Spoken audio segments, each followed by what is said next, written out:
올해는 해방 70주년, 또 분단 70주년을 맞는 해입니다. 그러나 우리는 계속되는 분단 체제 속에 있기 때문에 진정한 민족의 해방이라고 하기는 조금 어려운 것 같습니다. 분단은 정말 아픔입니다. 분단의 상처, 고통은 많은 후유증들을 지금 양산해내고 있습니다. 북한도 그렇고 남한도 모두 그런 것 같습니다.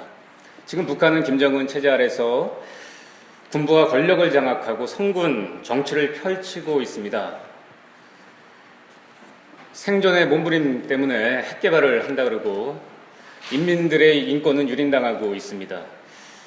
거기에 민생국까지 겹치면서 이탈 주민들이 세계를 떠들고 있는 참 비참한 현실입니다. 남한 사회는 어떻습니까? 우리가 해방 그러면 주권을 다시 찾는 건데, 잃었던 땅을 다시 찾는 건데, 전시작전 통제권 전환을 미국에게 무기한 연기했습니다. 해방 70주년이라고 하지만은 식민성에서 벗어나지 못하고 있는 우리의 현실입니다.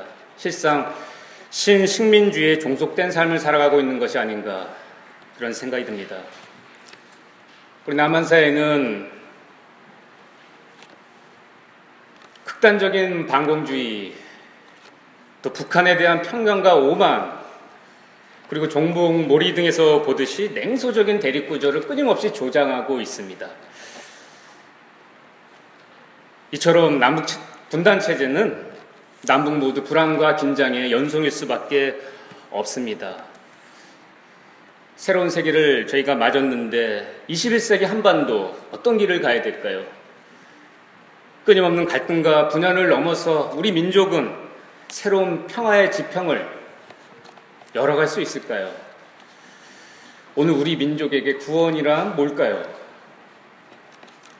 오늘 성서를 통해서 그 말씀 한번 되새겨 봤으면 좋겠습니다. 오늘 우리 에스겔서를 읽었습니다. 오늘 읽은 말씀은 우리가 처한 한반도 현실과 너무나 흡사한 배경입니다. 하나였던 민족이었습니다. 근데 남유다와 북이스라엘로 분열된 상황입니다. 땅이 나뉘고 사람들이 나뉘니까 나라의 힘은 약화되었습니다. 북이스라엘은 이미 150년 전에 멸망했습니다. 에스겔 선지자가 활동하던 시대는 그야말로 이스라엘 민족에게는 컴컴한 터널이라고 할 수 있습니다. 제국에 의해서 유대의 왕족과 지도층들이 바벨론 포로로 끌려갔습니다. 남유다의 예루살렘, 그들이 이렇게 자랑스럽게 생각했던 예루살렘은 당시 신흥강국으로 바벨론 제국이 부상을 했는데 그 제국에 의해서 초토화됐습니다. 다윗 솔로몬 왕조가 누리던 영화, 자치를 감추고 성전마저 파괴되는 비참한 역사를 맞이하게 됩니다. 이스라엘의 그 오랜 역사에서 유다 왕국의 파멸과 포로기는 가장 고통스러운 순환기였습니다.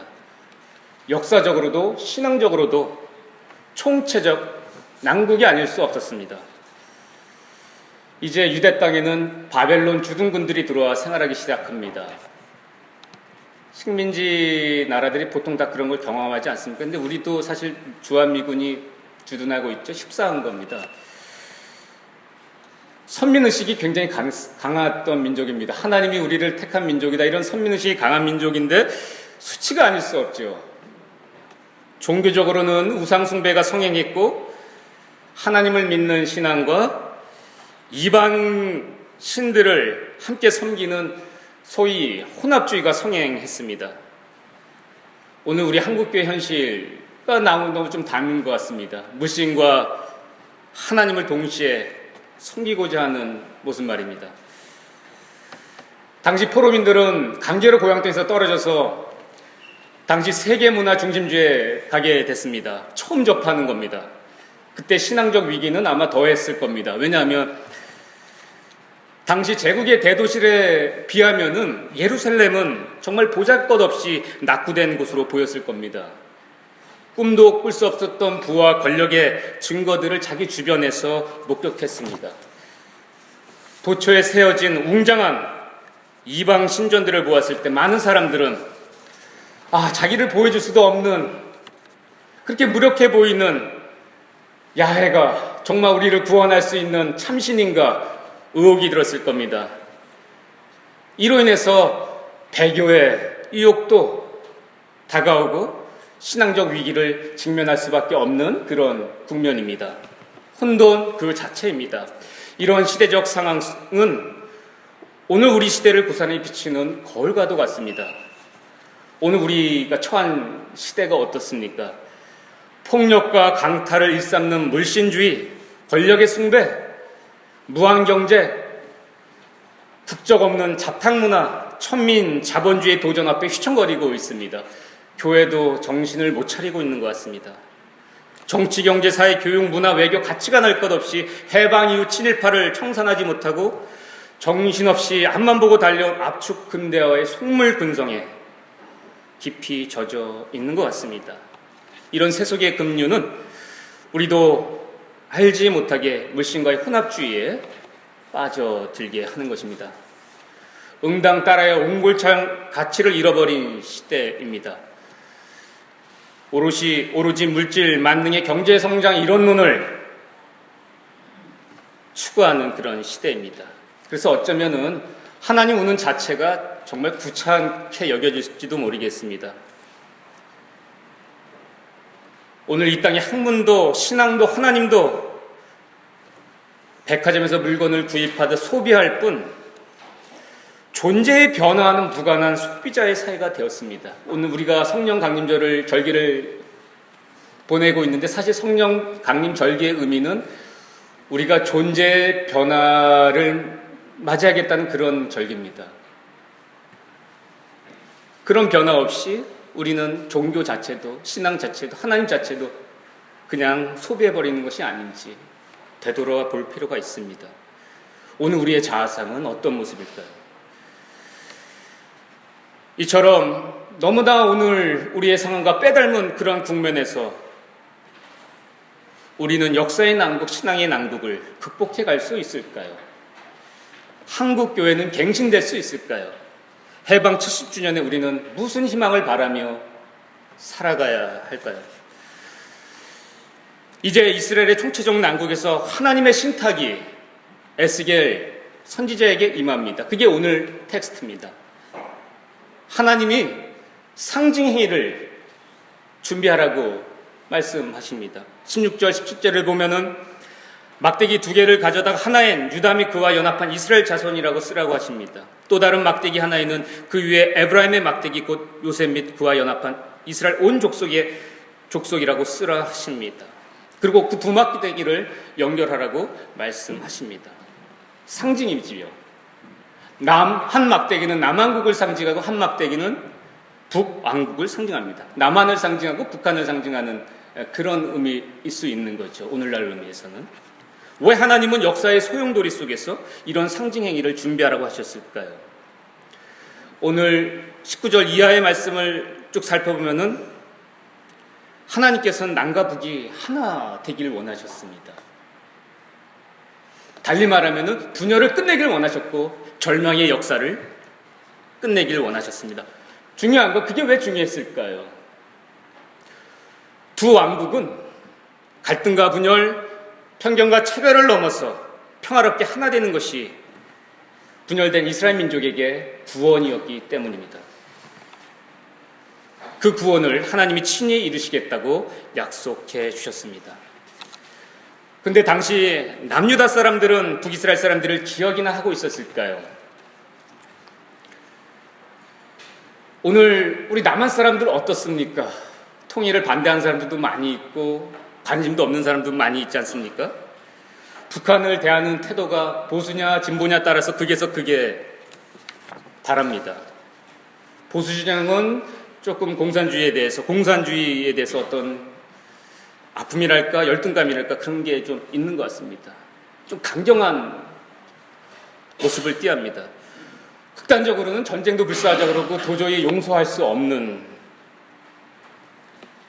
것입니다. 적대시하고 배척하는 경향이 강한 것 같습니다. 소위 우리는 레드 콤플렉스라고 하는데 안 좋은 기억 때문에 그렇겠죠. 트라우마가 있었을 겁니다.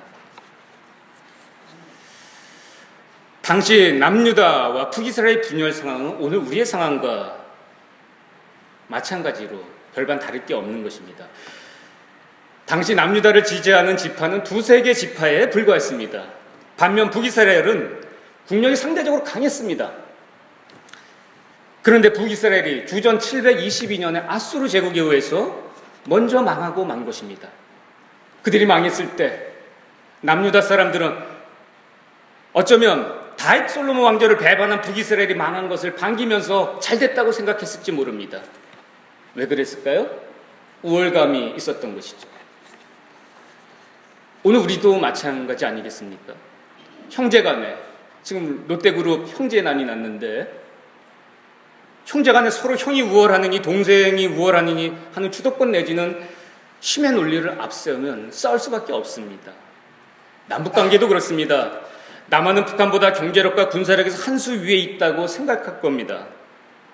북한을 우리보다 모든 면에서 열등하다고 생각할지 모릅니다. 그래서 우월감을 갖습니다. 남한도 지금 경제적으로 힘든데 어떻게 북한을 돕느냐? 있을 수 없는 일이다.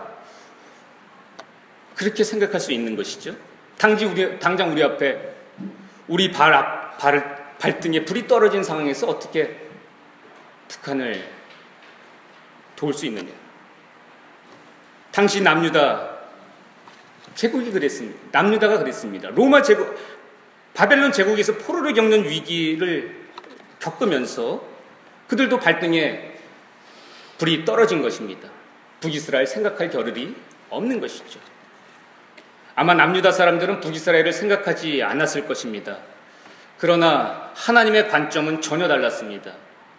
하나님은 남유다나 북이스라엘이나 똑같이 하나의 막대기로 보셨습니다.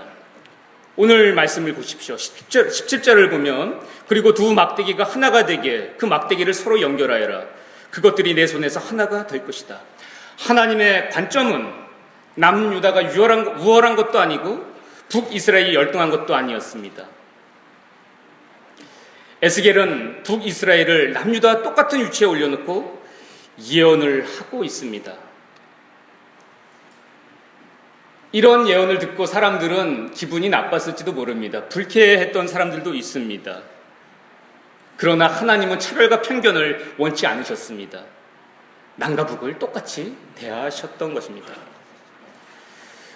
이러한 하나님의 태도, 하나님의 시각, 하나님의 마음이 한반도 평화를 위해 오늘날 우리가 가져야 할 신앙적 태도가 아닐지 성찰해 봐야 하는 것입니다. 아니, 크고 작은 관계 속에서 우리가 가져야 할 태도가 아닐까요? 남한에 사는 우리들이 북한에 대해 우월감을 갖고 대하는 것이 아니라 함께 평화 통일을 이뤄서 자자손손 번영을 누려야 할 형제 자매로 생각하는 것입니다. 왜냐하면 하나님이 우리와의 관계에서 그렇게 하셨기 때문입니다. 하나님은 하나님이고 인간은 인간입니다. 하나님과 인간은 질적으로 다릅니다. 하나님은 무한하시지만 우리는 유한하다고 합니다. 하나님은 영원하지만 우리는 죽을 수밖에 없는 존재입니다. 하나님은 거룩하시지만 우리는 시시때때로 유혹에 넘어가고 죄에 넘어가고 그러한 존재들입니다. 그럼에도 그리스도는 이 땅에 인카네이션 하셨습니다. 성육신 하셨습니다. 그리고 십자가를 지시고 부활하심으로 인류의 막힌 담을 허무셨습니다. 절망에 빠져있던 인류에게 그냥 개인 구원, 사회 구원 이런 차원의 협소한 구원이 아니라 온 우주적인 구원의 지평을, 어마어마한 지평을 열었습니다. 그게 십자가와 부활 사건입니다. 하나님은 인류를 향한 어떠한 차별과 우월감도 없으셨습니다. 그래서 낮아지셨습니다. 그 낮아짐에서 구원의 새 길이 열렸던 것입니다. 이 시대의 교회의 역할이 뭐냐 누군가 묻는다면 막힌 담을 허무는 것이다 대답할 수 있습니다. 신앙이 뭐냐, 그리스도인이 뭐냐 묻는다면 막힌 담을 허무는 사람들이다 대답할 수 있습니다. 우리 민족도 그렇습니다. 서로 우월감을 버리고 백두산에 물줄기가 낮아져서 바다로 가고 한라산에 물줄기가 낮아져서 바다로 가서 평화로이 만날 수 있는 것처럼 서로 낮아질 때 평화의 길이 열리는 것입니다. 이 시대 우리 민족에게 구원은 다른 것이 아닙니다. 북한에 가서 교회 세우고 예수 믿으라 그런 차원이 접근이 아닙니다. 우리 시대 우리 민족의 구원은 분단체제 종식입니다. 남과 북의 평화로운 통일입니다. 그게 우리 민족의 구원입니다.